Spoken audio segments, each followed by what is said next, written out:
একজন লোক নিজের স্ত্রীকে লতা দিয়ে বেঁধে একটি নির্জন দ্বীপে ফেলে রেখে যায়, তারপর নিজে স্পিড বুট নিয়ে পালিয়ে যায়। কিন্তু স্ত্রী একটু ভয় পায়নি, উল্টো দরকারি সব সরঞ্জাম নিজের সঙ্গে এনেছিল। আসলে সে আগেই আন্দাজ করেছিল এমন কিছু হতে পারে। সে লুকিয়ে নৌকায় ছলচাতুরি করে রেখেছিল।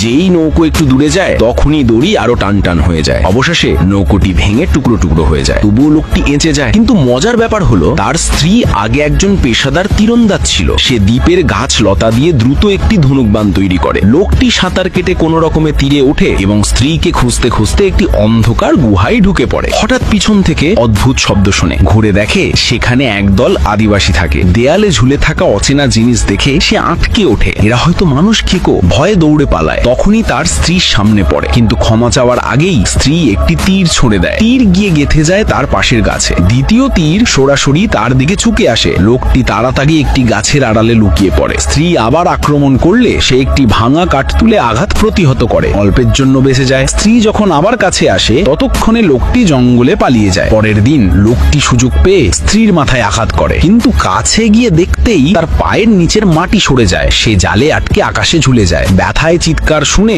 অজ্ঞান স্ত্রী জেগে ওঠে, কিন্তু হঠাৎ পায়ের শব্দ। স্ত্রী বুঝে যায় কিছু একটা গন্ডগোল আছে। সে দৌড়ে পালায়। এদিকে লোকটি দেখে মানুষ খেকোদের একদল তার দিকে ছুটে আসছে। সে মরিয়া হয়ে হাত পা ছোড়াছুড়ি করতে থাকে। সৌভাগ্যবশত তার পা এক লতায় আটকে যায় এবং কোনো রকমে বেঁচে যায়। স্ত্রীকেও পিছু ধা করে আদিবাসীরা।